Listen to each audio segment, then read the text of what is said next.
most of the time, what our perception of what's happening is not at all what's happening on the other side of things. But I think it allows for Mhm. more empathy and compassion in the conversation when you can approach it this way, that's saying, Yes. hey, my imagination might be running amok with this. And I'd really like to know what your perspective is on this. Again, playing to our strengths and allowing that other side of things and bringing empathy to the table that there's more than one way to look at all of this. Welcome to Purposeful Podcasting. I'm Wendy. And I'm Crystal. This podcast is meant to share how we and other entrepreneurs bring together purpose and passion to leverage profit in our businesses. We are shining a light on adventure-loving, purpose-driven, action-minded, authentic, and rebellious entrepreneurs. Just like us. So join us as we talk about business and life and everything in between.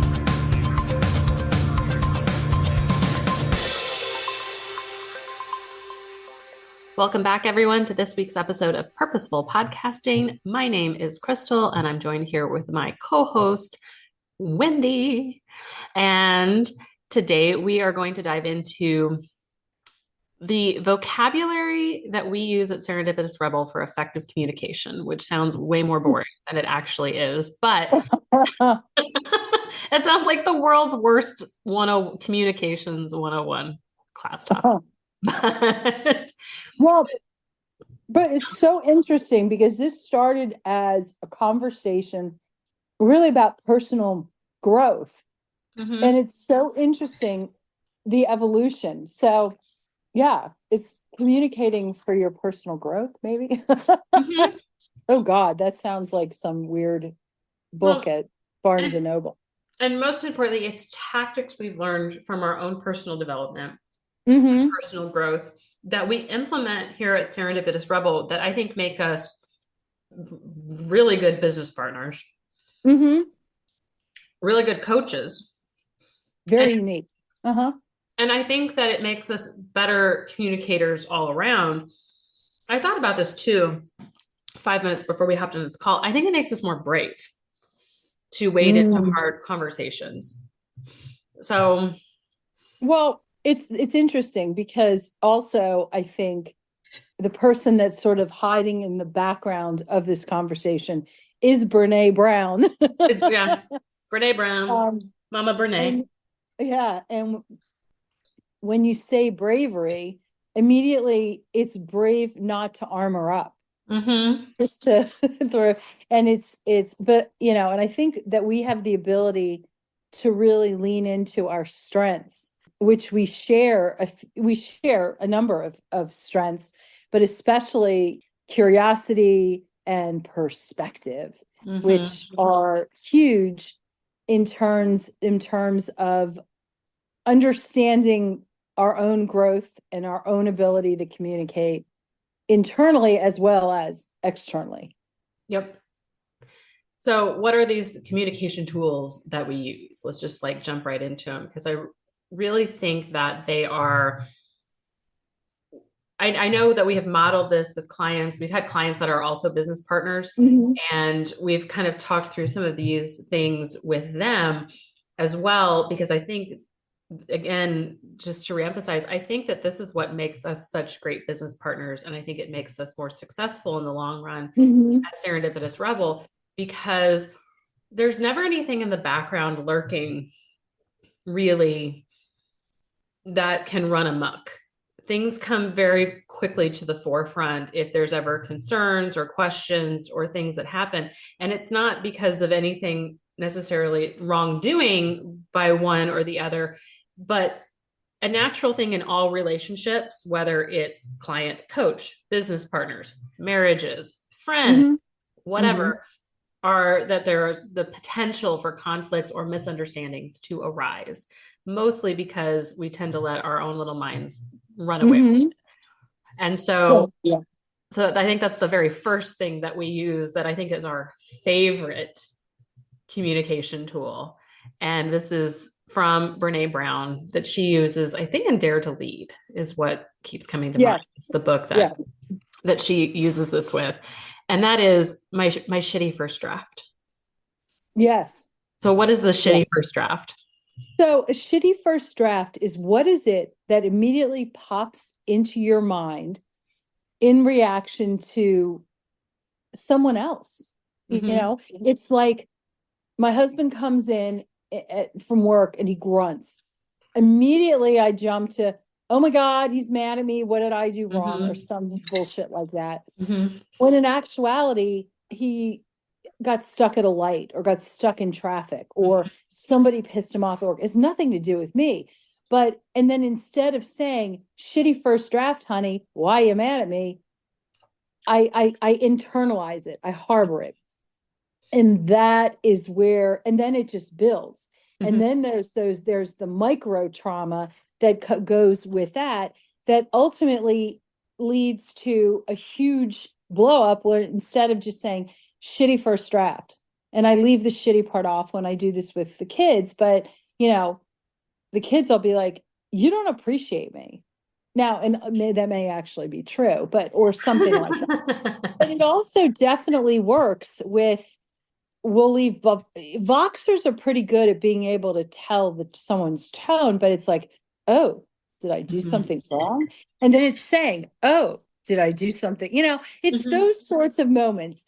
And I think the shitty first drafts are one of the most important tools that we have to communicate and clarify with those that actually are in our square squad. Yay. Yes, another term that we use all the time.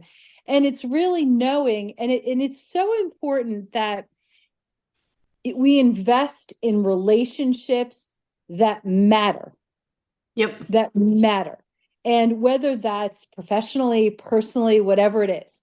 You know, yes, sometimes you have to deal with relatives you don't want to deal with. Yeah. But other than those times, you know, it's investing in relationships and having them in a square squad are the people who you can literally fit on a post-it, a small post-it that matter. You want that, you actually want to hear their opinion. You want their feedback, all of these important, and you trust them. Yeah. Those are, you know, so incredibly important. And, you know, I think that when we think about the tactics that we use, I also think there's like an overarching understanding that we have a purpose. We set goals. We achieve and celebrate milestones. And we articulate what that is in each of those instances. It's not some hidden thing. And we articulate with our clients, with, you know, on here on the podcast with each other. And I think that that's an important piece as well. We're pretty clear about what our priorities are. Yep. Yeah. And so when it comes to getting those goals and maintaining those goals, being able to talk openly with each other using some of these things, I think has been so vital to our success. And I think, you know, we've used it with clients that maybe miss a payment, or clients that, I love the Voxer. So we do a lot of our coaching via Voxer, and you just use the Voxer example where we said sometimes tone or intonation can be misinterpreted via text message.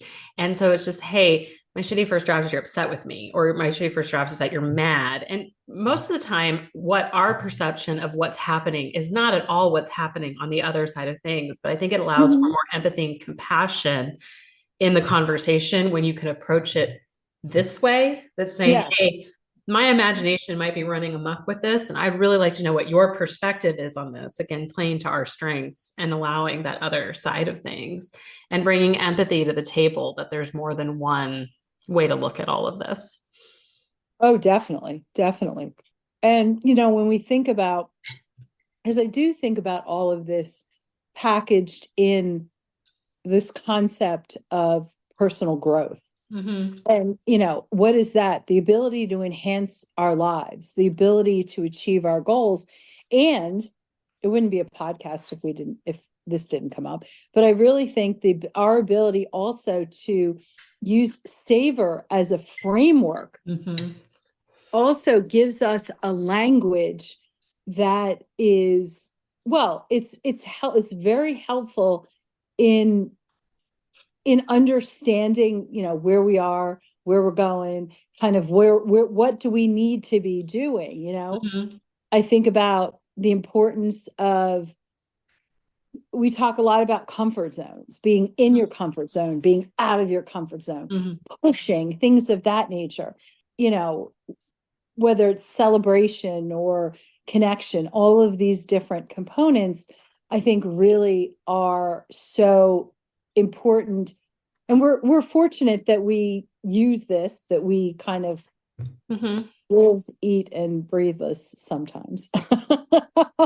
No, all the time, Yeah. because I think of a lot of examples of you and I communicating that could have gone south really fast if we hadn't been using some of these tools. Mhm. Whether it's maybe not achieving a milestone or not looking at a goal and looking back, because that happens in all businesses, where we Yeah. look back and we look, okay, yeah, I'm an army wife, so I call it sometimes the after action report. That's what my husband and I call it, the AAR, otherwise known as the looking back and how can we tweak and do better next Yes. time. And Mm. I think that in an unhealthy partnership, there could be a lot of self-deprecating or defensiveness or blame. And that never happens with you and I, because I think right away on the table goes out, my shitty first draft is, or the story I'm telling myself is, and I'm going to use me as an example. I dropped the ball. I didn't do this piece as well. I didn't like this. And being able to have those open and honest conversations between you and I, though sometimes really vulnerable and really kind of bleh feeling, Sure. allows us to realize that sometimes it's not as bad as we made it out in our head. You're doing better than you think you are. And that's that whole savor piece sometimes of it. But Mhm. also, it also allows for open and honest feedback on how we can do better so that we can be better in the future. So when you say that, what immediately comes to mind, two things. Again, is the need to always be building your curiosity muscle. Yeah. I think that's so important. And also, well, actually, maybe it's three things. Trying and I think with the shitty first draft, it works its way through very quickly and eliminates any kind of judgment, Mm-hmm. because curiosity actually alleviates judgment. Mm-hmm. It actually takes you. Also, we talk a lot about, it's okay to be uncomfortable. Mm-hmm. It's okay to lean into your being uncomfortable. I think about, I have no idea what you were talking about, so it wasn't really you talking about yourself, about not doing something or missing something, like, what is she talking about? Whatever. Oh, it happens. It happens. But you know what? But the first thing I also think about, well, if it does, the first thing I think about is, was it something that really needed to be done? Is there something that, because I think we also, oh, yes, we also lean very much into our intuition. Mm-hmm. And if I think that there's something that's not, oh, well, we didn't do that, I think, oh, well, maybe we probably shouldn't have. Or, Mm-hmm. oh, that's not the right thing to do anyway. And I lean into the fact that we are authentic, genuine, smart women who have been down the road a time or two. Me more than you, but anyway, I digress. But and we have trust in our process, Mm-hmm. and we have trust in each other, that we can just, yeah, it's just being super, super curious. And I would really love our listeners to really think about, how do you build that muscle, and it really, that is to ask a lot of questions, always Yeah. be, and go down those rabbit holes if you want to, if you need to, and also genuinely listen to what people say. Can you give And me an those are, example of that? Because we talked, and I'm asking because we talked about this before we hit record, but because I think that's really important, because I think, again, that curiosity piece versus the judgment piece. What does it mean to look curious in a situation versus judgmental in a situation, either defensively to yourself or to somebody else? All right. So let's come up with a scenario of didn't meet a goal or didn't, actually have a goal. So let's just say that it's a sales goal and the goal is to make $10,000, didn't hit it. Okay. So let's assume also that there were steps and milestones to reach that. And, actually, let's assume that chances are there aren't milestones to reach that, because that's one thing that we actually do work with clients on is how do you build in those milestones so that you get it when it's a little speed bump as opposed to dealing with a mountain. Okay. But let's just say there's a $10,000 goal. It wasn't hit. A judgment thing is, why didn't you hit that goal? What did you do wrong to not get there? What did exactly? And this could be an internal judgment, because you could see yourself. I mean, I could see myself saying, why didn't I do that or something? Or you could have a business partner or whomever, or whatever it is that you answer to, whoever your stakeholders would be. Now, a curiosity thing would be okay, let's sit down and think about what steps did you take to reach this? Oh, well, you know what? It might be a good idea to reach out, I don't know, to past clients, or reach out and maybe running Facebook ads, or maybe going to a local chamber of commerce. I mean, there's ways. I think curiosity breeds brainstorming, breeds this ability. We talk a lot about masterminding, things of that nature. And when you put judgment into the mix, it blocks it. You just can't do it. We're running a Make It Happen challenge right now, the whole point of it is to move your butt every day, and also to set a goal that you will hopefully achieve, or you will achieve, in 3 weeks. And, part of this whole thing is there is no judgment. Yeah. And it's like, if for whatever reason, maybe they just don't feel like getting up in the morning, it's like, there are things that you can do. Like, you can move on your butt in bed. Did you know that? You could do yoga or Pilates or something, or chair yoga. Yeah, exactly. There's also, there's different, but the thing is, nobody has to run a marathon to be considered successful. And I think that this is where in our society is such that it's like, be big or go home kind of thing. Go big or go home. That's the way I was raised. It's just frustrating. And I'm going to say, well, I think about it, that my father was a businessman, and everything revolved around how much money you make. And I've actually dealt with those money blocks, because I'm like, well, but aren't my kids important? Isn't my, so having, and again, that goes back to the whole purpose, having a purpose, and then setting goals from the purpose, and then actually tasks and milestones off of that I think, again, helps put its perspective. It's like, if you were to say, you know what, I can't record this podcast today, I'd be like, okay, so fine. And because I actually know your story, your purpose, your goals, everything. Well, not everything, but I know enough about you to know that, you know what, maybe something else came up, or maybe nothing came up, and this just didn't feel right today. And you know what? That's just fine. Actually, it's more than just fine. It is.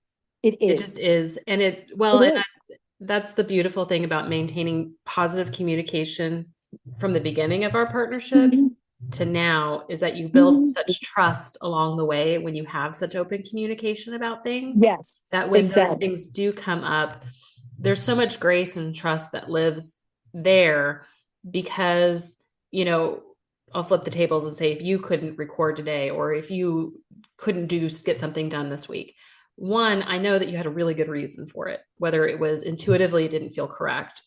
There was another priority that came into play that I fully support you running after and not like making this the number one priority. You're Sorry, laughing.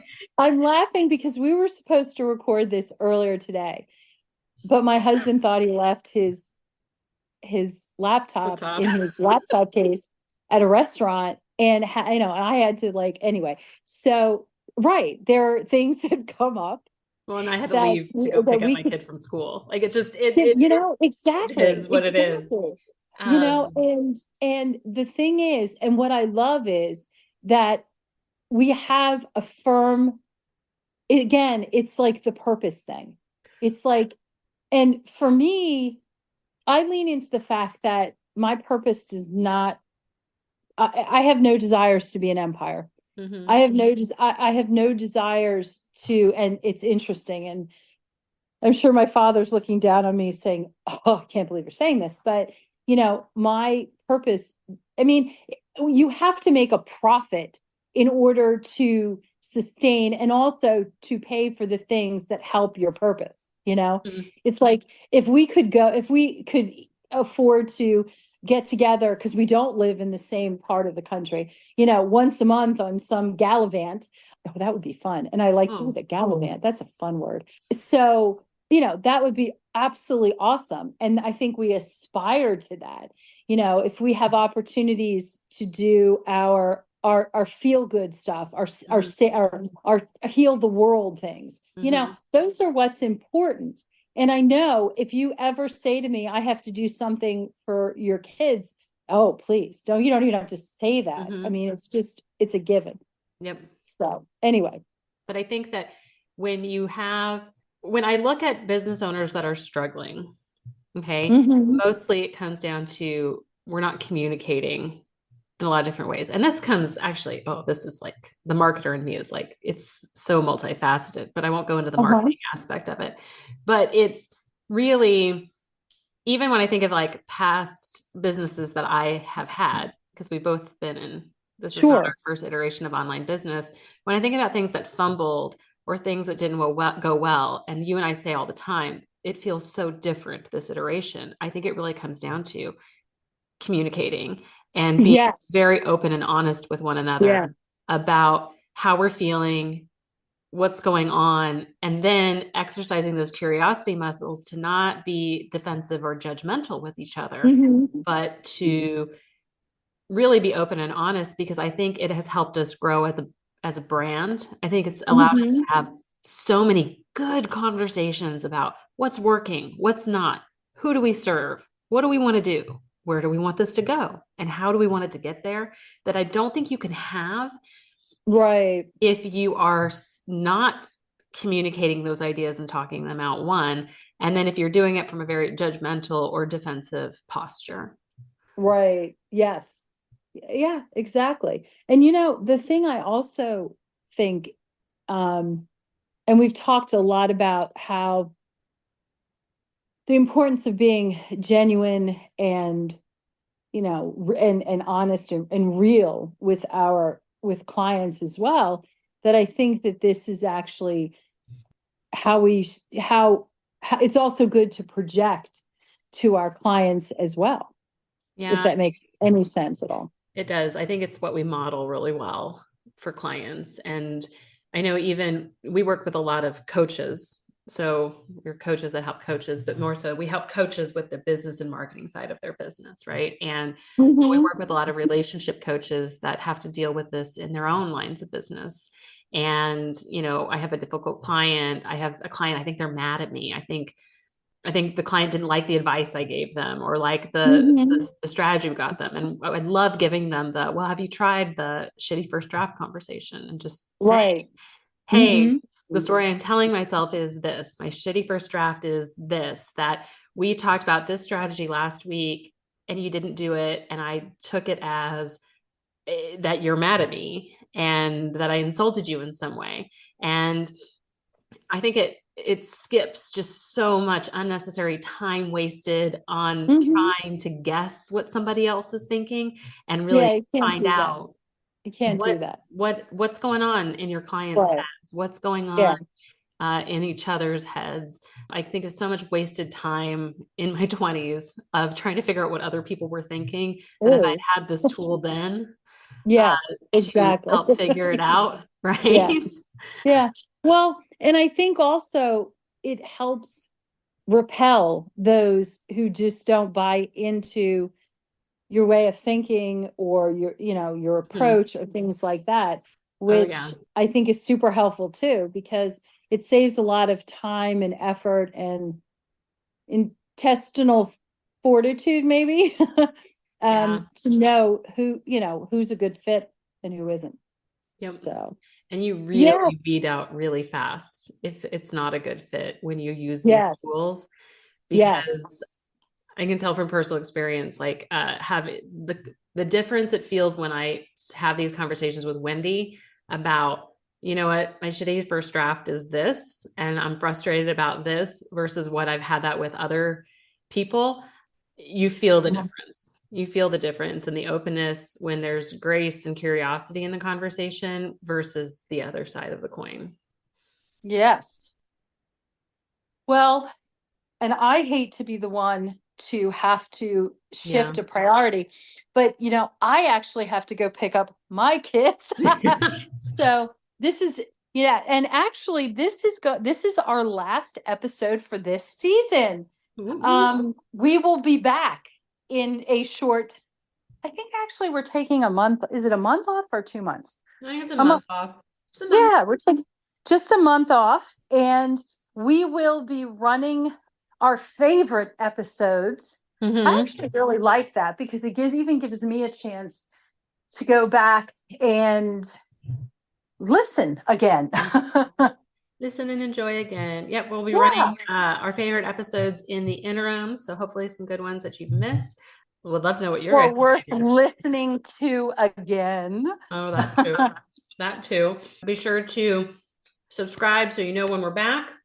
Yes. And in the interim, we would love for you to rate and review the podcast. We'd like to know what's resonating with you. In the meantime, guys, keep on the lookout for upcoming Make It Happen challenges. We've got some purpose-driven profits workshops coming down the pike. So make sure you're on our email list so that you can be a part of all of that goodness. And until next time, guys, bye. Bye. Thanks for listening. Be sure to subscribe and leave us a rating. But only if you liked it. Otherwise, just keep it to yourself. You can learn more about purposeful podcasting on our website at serendipitousrebel.com. And if you have topics you'd like to hear about, be sure to submit them on our website or DM us on social media.